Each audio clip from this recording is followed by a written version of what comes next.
Hello my dear students, welcome to online class of physics. Today in this lecture we are going to start a new unit, a new chapter, that is unit number 4,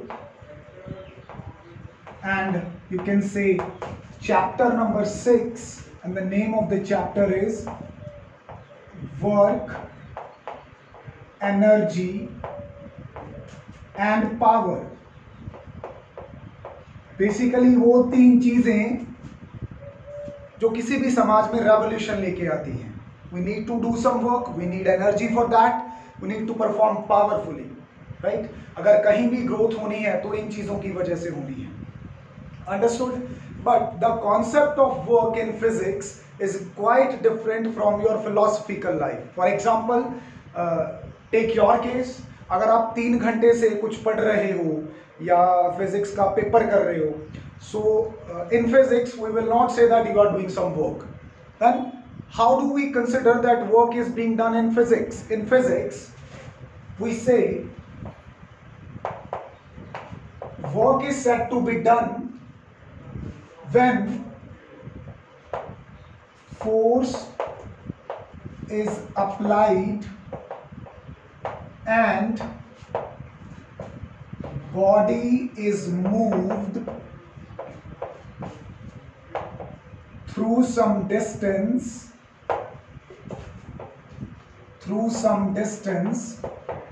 in the direction of force. क्या कहते हैं हम? अगर किसी body पे force लगे और वो बॉडी डायरेक्शन ऑफ फोर्स में ही मूव करके कुछ डिस्टेंस ट्रैवल करे, कुछ डिस्प्लेसमेंट करे वहां पे, तो हम कहते हैं कि वहां पे क्या हो रहा है? वर्क हो रहा है. For an example, imagine that I have a body here, right, lying on the floor, whether smooth or rough. I applied a force on it in this direction and the body also moved in this direction, right, and it covered some distance. तो ये A point से कहाँ पे आ गई? It came on point B. बात समझ रहे हैं? कितना डिस्टेंस ट्रैवल किया? S डिस्टेंस ट्रैवल किया. Then according to physics, the work done in moving this body by applying force from point A to point B is given by the product of force and displacement. तो work की यहां से एक और definition भी आ जाती है. It is defined as the product of force and displacement in the direction of force. ये in the direction of force वाला पार्ट बहुत जरूरी है, क्योंकि अगर आप ये मानो कि किसी फ्लोर पे आपके पास एक बॉडी पड़ी है, राइट, आप बॉडी पे फोर्स जो है वो ऑब्लिकली लगा रहे हैं. ऑब्लिकली मतलब किसी अदर डायरेक्शन में, which is neither horizontal nor vertical, और इसका जो मोशन है वो इस तरफ हो रहा है, इन हॉरिजॉन्टल डायरेक्शन. तो यहां पे अगर फोर्स और डिस्प्लेसमेंट के बीच में एंगल थीटा है, तो आप वो कैसे लोगे? फोर्स का वो वाला component which is in the direction of displacement, it is F cos theta. So you can say that यहां पे आपका वो कितना आएगा? F cos theta into S, और यू कैन सिंपली से F S cos of theta. ये formula बन जाएगा यहां पे वर्क का. या फिर क्योंकि हमें पता है कि कॉस थीटा कौन सी प्रोडक्ट को बर्थ देता है? डॉट प्रोडक्ट को. और फोर्स एंड डिस्प्लेसमेंट दोनों क्या है? Vectors. So I can write that work is given as the dot product of force vector and displacement vector. बात समझ रहे हैं? ठीक है. तो थीटा क्या हो गया? Angle between force and displacement. अब क्या ये फॉर्मूला इस फॉर्मूला तक लेके आ सकता है हमें? बिल्कुल. इस केस में force and displacement same direction में थे, तो थीटा कितना हो गया? 0. If you substitute theta as a 0 here, what is cos 0? that is 1. तो क्या बचेगा? f into s. वही तो यहां पे था. 9th स्टैंडर्ड से भी आपको यही याद आ रहा होगा. तो जो जर्नल फॉर्मूला है वो ये है, right. This is the general formula of the work. This is specific, जब force and displacement same direction में. ये ऐसा फॉर्मूला है जिससे आप किसी भी टाइप का वर्क निकाल सकते हैं। बाय द वे किसी भी टाइप से का वर्क से मतलब है कि वर्क जो है हमारे पास 3 टाइप का होता है। कितने टाइप का? 3 टाइप का। 9th स्टैंडर्ड में भी आपने सेम चीज पढ़ी थी, बस वहां पे अप्रोच थोड़ी डिफरेंट थी। पहला आ जाता है पॉजिटिव वर्क। कौन सा वर्क? पॉजिटिव। पॉजिटिव वर्क से मेरा मतलब है जब फोर्स और डिस्प्लेसमेंट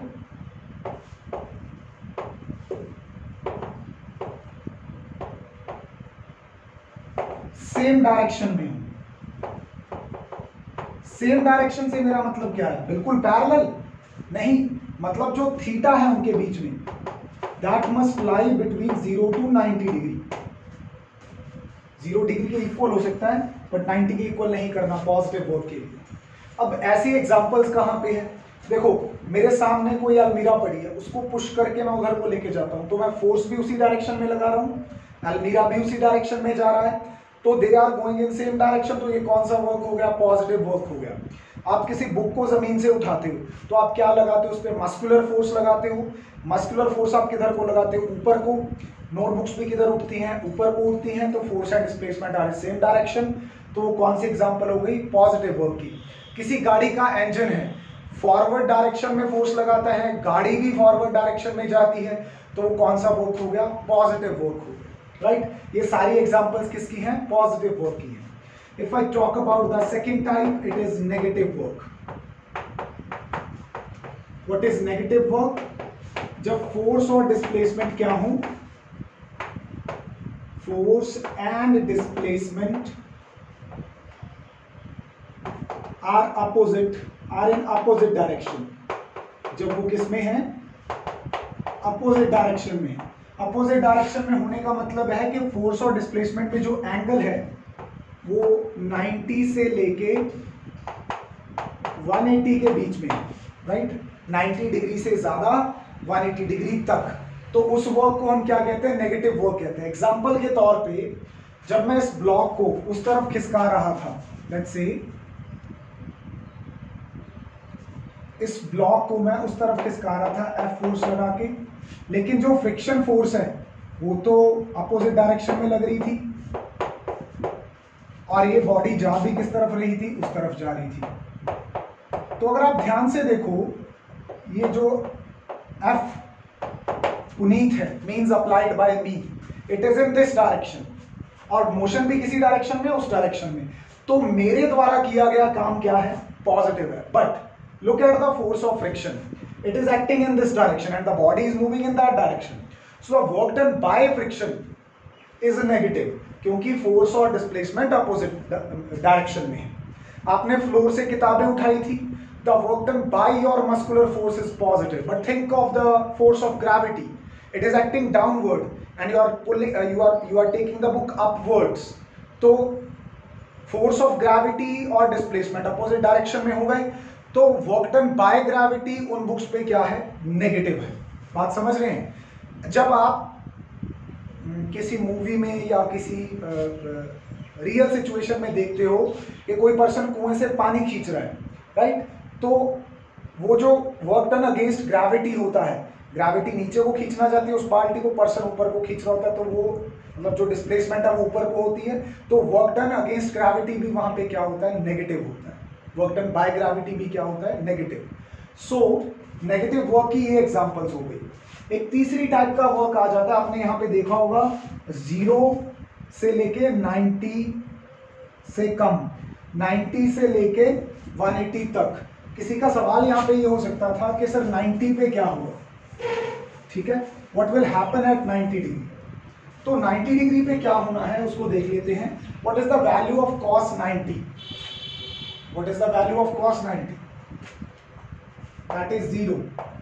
तो अगर cos 90 0 हो गया तो ये सारा एक्सप्रेशन क्या हो गया? 0। तो तीसरी चीज जो मैं डिफाइन करने जा रहा हूं वो है जीरो वर्क। जीरो वर्क की 3 कंडीशंस हो सकती हैं। पहला, जो फोर्स है वो परपेंडिकुलर है डिस्प्लेसमेंट के। दूसरा, फोर्स वहां पे 0 है। तीसरा, डिस्प्लेसमेंट वहां पे 0। अगर तीनों में से कोई एक चीज भी सेटिस्फाई होती है तो वहां पे वर्क क्या होगा? 0।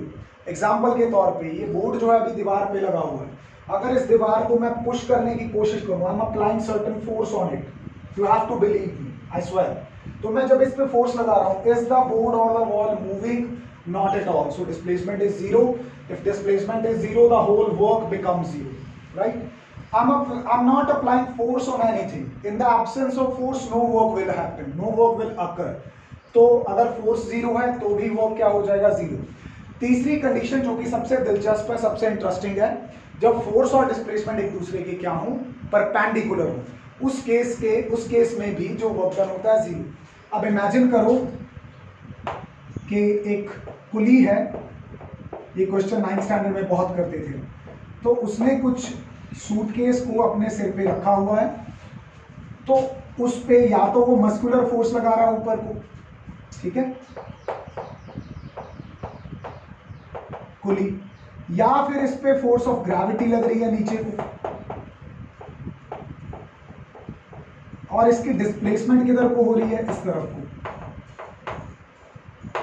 आप समझ रहे हैं? तो चाहे आप पुली द्वारा अप्लाई की गई फोर्स और डिस्प्लेसमेंट के लिए वर्क देख लो, both are perpendicular to each other, so work done by pulley is zero in physics, but philosophically not zero, you have to pay for it, ठीक है? अगर फोर्स ऑफ ग्रेविटी के लिए देखते हो तो वो डाउनवर्ड है, डिस्प्लेसमेंट इस तरफ है, again the angle is 90, so the work done against gravity या for gravity is also zero, ठीक है? तो जब फोर्स और डिस्प्लेसमेंट 90 डिग्री पे हो जाए तब भी वर्क डन क्या होता है? जीरो होता है। इसकी एग्जांपल्स बड़ी इंटरेस्टिंग हैं, जैसे मैं आपके साथ डिस्कस करूं कि यहाँ पे सन है हमारे पास, राइट? अब इस सन के अराउंड, वैसे तो एलिप्टिकल होता है, पर चलो न्यूटन कहते हैं कि आप इसको नियरली सर्कुलर ले सकते हैं जब मैथमेटिकल कैलकुलेशंस कर रहे हैं। तो we take the case of earth, right? Earth जो है सन के अराउंड रिवॉल्व कर रही है, तो जो इसकी जो डिस्प्लेसमेंट है टेंजेंशियल या वेलोसिटी है वो it is in this direction, और जो इसके ऊपर फोर्स अप्लाई हो रही है, कौन सी फोर्स? ग्रेविटेशनल फोर्स, जो किसका रूप ले लेती है? सेंट्रीपिटल फोर्स का, इसको अपने अराउंड घुमाने के लिए, राइट? तो आप यहाँ पे देखो रेडियस और टेंजेंट में हमेशा कितने डिग्री का एंगल होता है? 90 डिग्री का। So the work done by gravitational force of sun on earth is perpendicular to its direction of motion, so the work done is zero. Work done यहाँ पे क्या है? जीरो है। किसका? ग्रेविटेशनल फोर्स का। किसके ऊपर? अर्थ के ऊपर। Even if you take the case of satellite which revolves around planet, तो सेम थिंग इज देयर, तो वहां भी work done by force of gravitation on the revolving planet is zero. तो जहां पे फोर्स और डिस्प्लेसमेंट में जो एंगल है वो 90 डिग्री का हो जाएगा, वहां पे वर्क क्या हो जाएगा? जीरो हो जाए, right?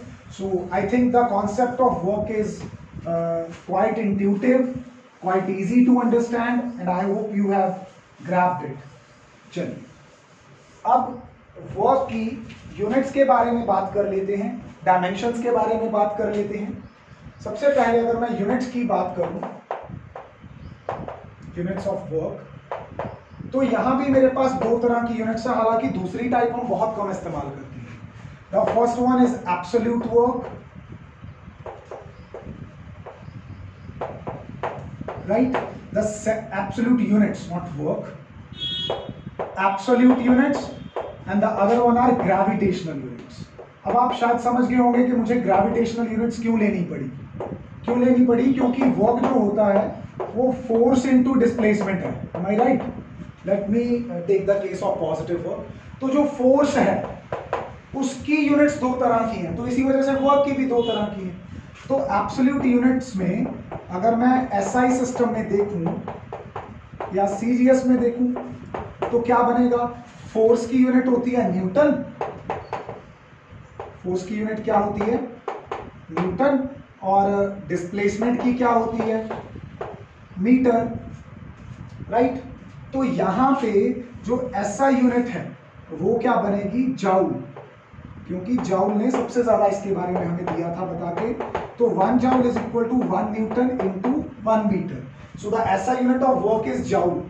You say the work is 1 joule जब किसी चीज पे 1 न्यूटन की फोर्स लगा के उसको 1 मीटर तक डिस्प्लेस कर दिया जाए। और सीजीएस यूनिट है इसकी अर्ग। and you say the work done is 1 erg when you apply a force of 1 dyne की फोर्स लगा के आप 1 सेंटीमीटर तक उसको क्या कर देते हो, डिस्प्लेस कर देते हो, राइट।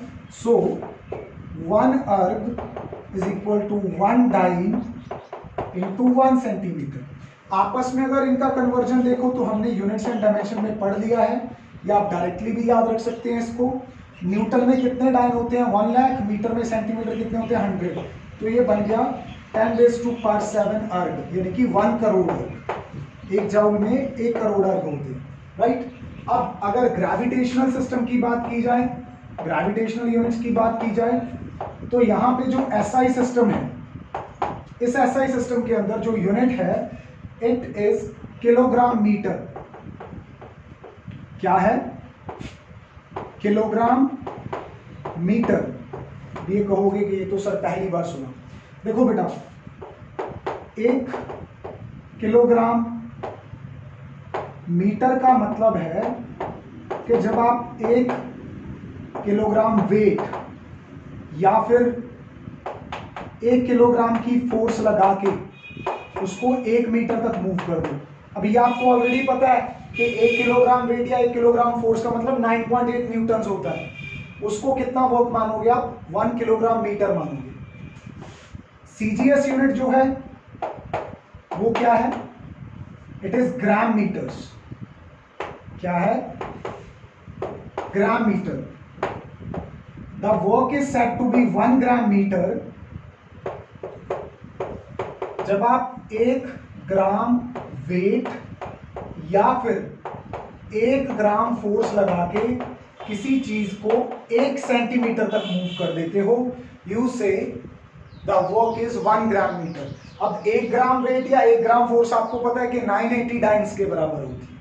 तो ये है हमारी gravitational units. But most of the times, 99% of the times we deals within the absolute system, absolute unit system. Okay, चलिए नेक्स्ट आ जाता है कि जैसे हमने डिफाइन किया कि वर्क जो है ये डॉट प्रोडक्ट है फोर्स और डिस्प्लेसमेंट के बीच में, तो यहां पे हमारे पास एक और एडवांटेज आ जाती है कि अगर हमें फोर्स और डिस्प्लेसमेंट कोऑर्डिनेट कंपोनेंट फॉर्म में दिए होंगे, रेक्टेंगुलर कंपोनेंट फॉर्म में दिए होंगे, तो वहां पे हमें वर्क कैलकुलेट करना आ सकता है बिना एंगल दिए, and we can do so.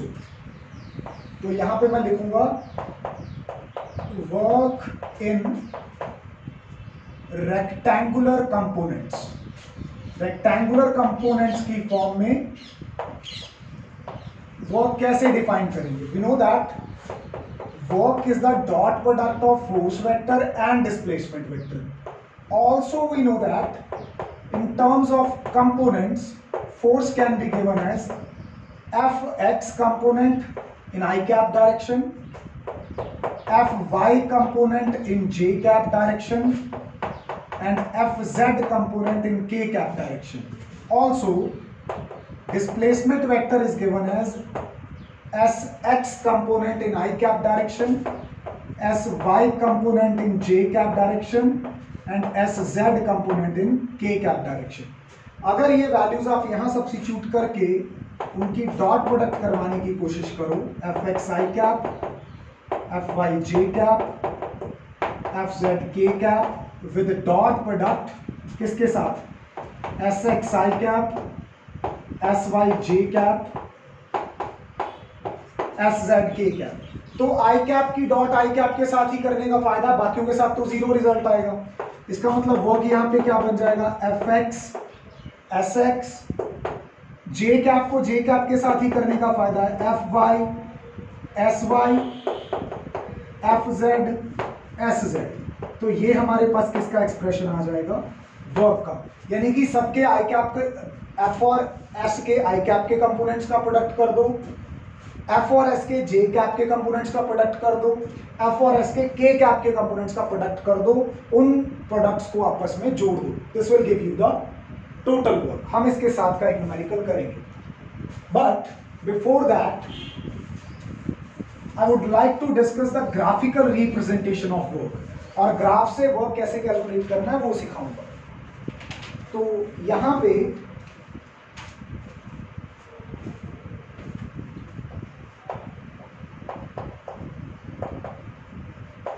Work की अगर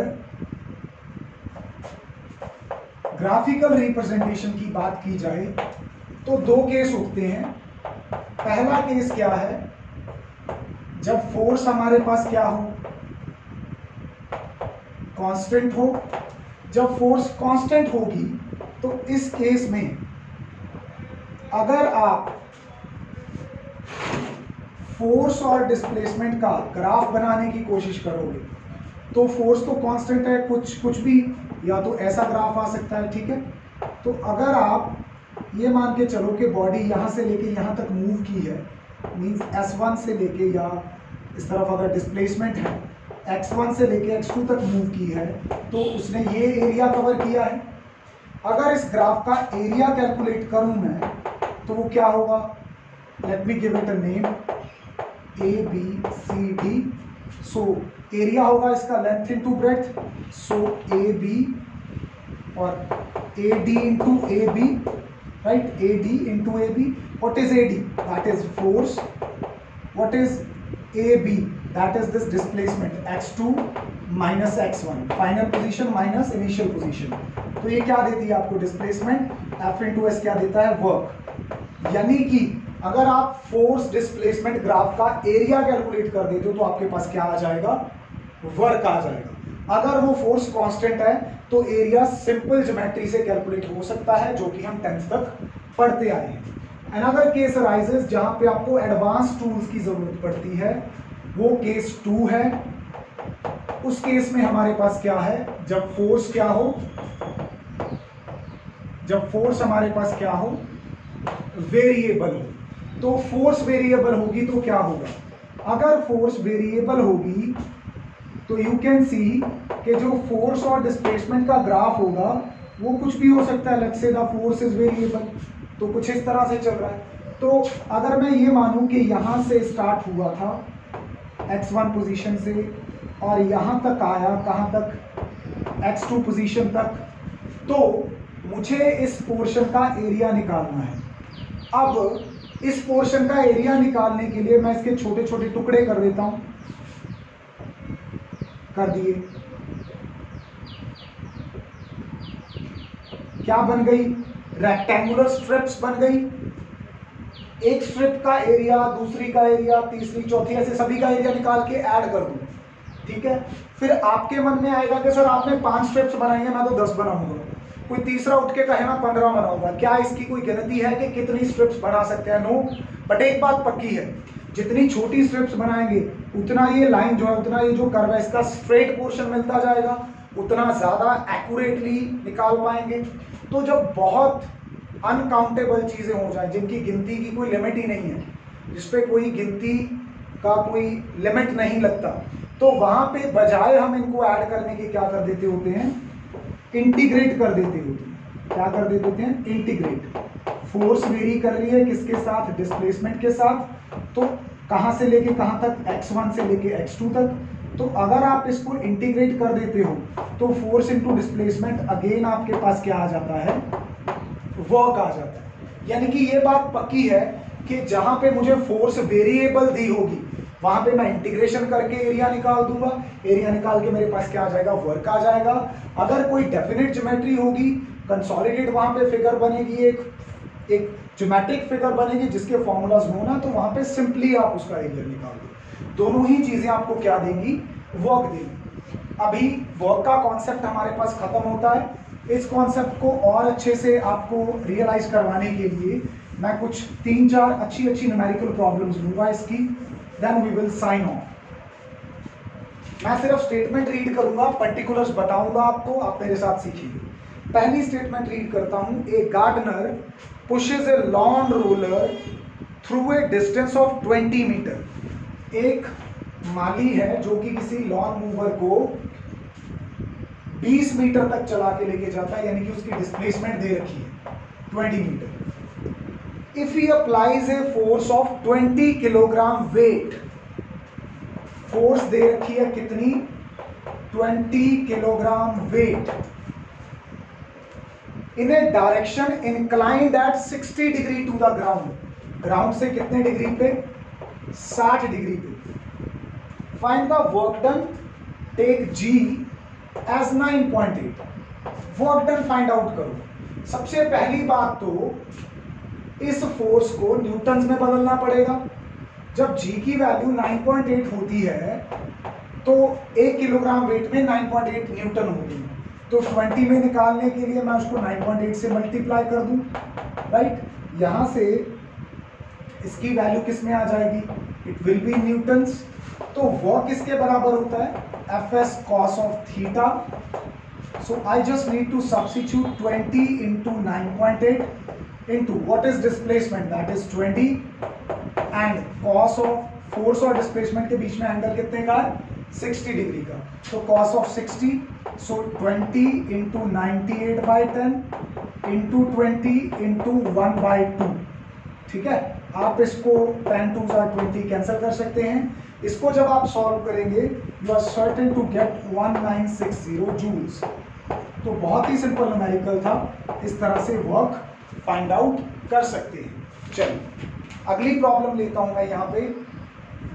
द नेक्स्ट प्रॉब्लम इज, हमें फोर्स दे रखी है कितनी?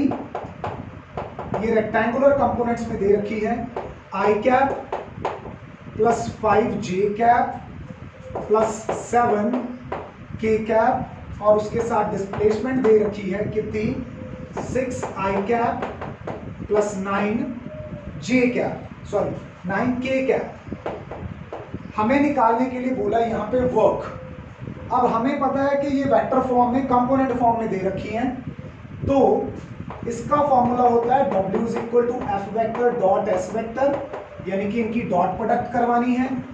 तो इसको 1i कैप लिख सकता हूं, 5j cap, 7k cap with dot 6i cap.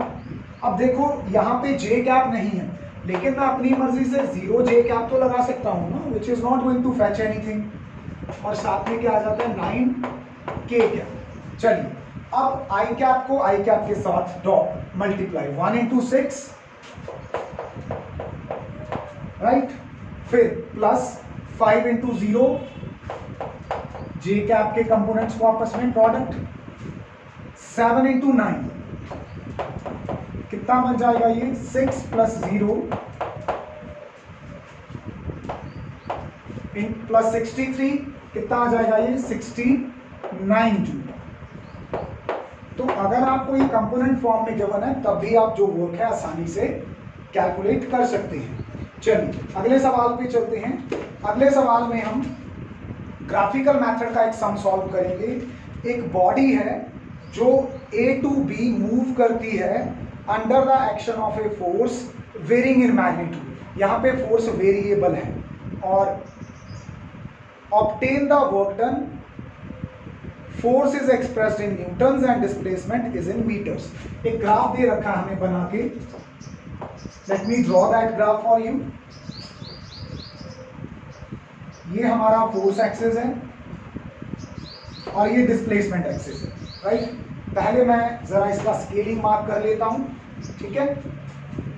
This is 0 here, right. उसके बाद 5-5 के गैप के साथ है, मीन्स 5, 10, 15, 20, -5, -10, -15, -20। ये गिवन है बेटा, हम अपनी तरफ से नहीं बना रहे हैं। चलिए उसके बाद यहाँ पे डिस्प्लेसमेंट्स गिवन है, किसमें? मीटर्स में। 0 तो ऑलरेडी बना दिया, so we have 1, 2, 3, then it is 4 here, then 5। चलिए आगे पॉइंट्स लिए हुए हैं, जैसे 1 से 2 मीटर तक चलता है कितनी फोर्स के साथ? 10 की फोर्स के साथ, राइट। देयर आफ्टर फोर्स बढ़ने लगती है अगले 1 मीटर के लिए, 10 से बढ़ के कितनी हो जाती है? 10 से बढ़ के ये 15 हो जाती है। देयर आफ्टर फोर्स डिक्रीज होने लगती है, डिक्रीज होके अल्टीमेटली जो बॉडी है वो बी पॉइंट पे रुकती है। कहाँ पे आके? यहाँ पे आके, तो इसका मतलब इसका ग्राफ कुछ इस तरह से है। Are you getting my point? The graph is like this. हमसे पूछा गया है कि बॉडी ए से बी तक जाते हुए कितना वर्क डन लगेगा उस पे ए से बी तक लेके जाने। तो हम क्या करते हैं, इस ग्राफ को ब्रेक कर लेते हैं छोटे छोटे टुकड़ों में, क्योंकि ये कुल मिला के तो कोई फिगर नहीं है। ये क्या बन जाएगी हमारी रेक्टेंगल, यहां तक क्या बन जाएगी एक ट्रापीजियम, और ये क्या बन गई एक, this has become a triangle, और इधर से इसको भी 5 से मिला देंगे तो यहां से भी क्या बन जाएगी एक ट्रायंगल। तो अगर आपको ए से बी तक का एरिया कैलकुलेट करना, आपको कुछ नहीं, इस रेक्टेंगल का एरिया प्लस इस ट्रापीजियम का एरिया प्लस इस ट्रायंगल का एरिया प्लस इस ट्रायंगल का एरिया करना। बट एक बात का ध्यान रखना कि जो लास्ट पोर्शन है उसमें फोर्स नेगेटिव है, तो वर्क भी क्या आएगा, नेगेटिव आएगा।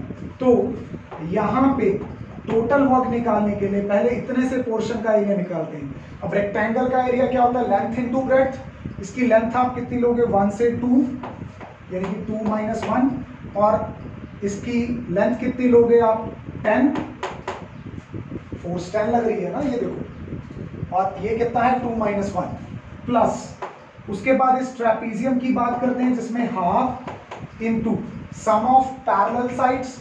कौन सी है ये पैरेलल साइड्स, ये वाली दोनों, ये कितनी है 10 है, और ये कितनी है 15 है। सो 10 + 15 इनटू क्या होता है डिस्टेंस बिटवीन पैरेलल साइड्स, वो कितना है 3 - 2, राइट। ये इस ट्रापीजियम का एरिया हो गया, मतलब फर्स्ट पोर्शन का एरिया, सेकंड पोर्शन का, थर्ड पोर्शन का और फोर्थ पोर्शन का। ये फर्स्ट पोर्शन का, ये सेकंड पोर्शन का। थर्ड पोर्शन क्या है, थर्ड पोर्शन है triangle, half into base. What is the base of the triangle, 4 - 3, इतना सा ही है, into height. What is the height of the triangle, it is 15, right.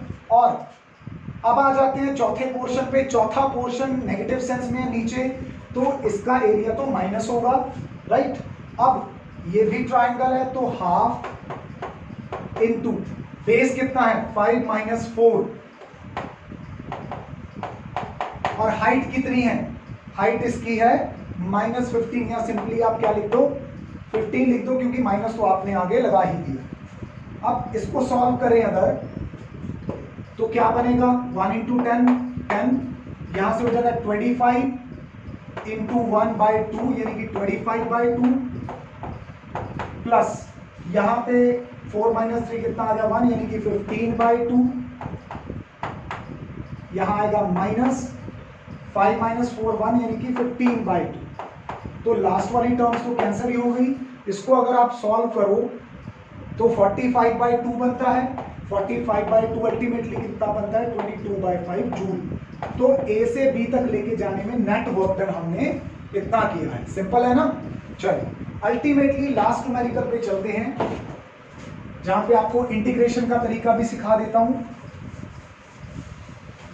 What is last numerical, A particle moves along x axis from x is equal to 0, this is our numerical number 4, to x is equal to 5 meters under a force given by 7 minus 2x plus 3x square in newtons. Find the work done. कोई force है, force कौन सी है 7 minus 2x plus 3x square variable force. ये किसी body को x is equal to 0 से x is equal to 5 तक लेके जाती है along x axis of course। तो कितना वर्क कर रही है ये, अभी हमें पता है कि यहाँ पे वेरिएबल फोर्स है, तो जो वर्क डन होगा वो f into dx होगा। और लिमिट्स कौन कौन सी, स्टार्टिंग से लेके एंड तक। तो बस आपको अभी वैल्यू सब्स्टिट्यूट करनी है। फोर्स कितनी है 7 minus 2x plus 3x square dx। तो अगर आप 7, कितनी टर्म्स हैं 3 टर्म्स हैं, तो तीनों का इंटीग्रेशन करोगे आप। पहली टर्म का इंटीग्रेशन करो 7 कांस्टेंट, ये तो बाहर आ जाना था, सिर्फ क्या बचना था dx। अगर मल्टीप्लाई कर दें, ओपन कर दें इसको, dx की इंटीग्रेशन क्या होती है x, माइनस 2 बाहर आ जाना था, x की इंटीग्रेशन dx के साथ करते तो क्या बनती, x²/2, वो वाला 2 कट जाता, तो अल्टीमेटली ये क्या बचता, x², 2 कैंसिल हो जाएगा। इसकी इंटीग्रेशन करें तो 3 तो बाहर आ जाता, x² की इंटीग्रेशन करते तो x³/3, वो 3 से 3 ये कैंसिल हो जाता, यानी कि अल्टीमेटली क्या बचता, x⁻³ और लिमिट्स क्या है 0 से 5।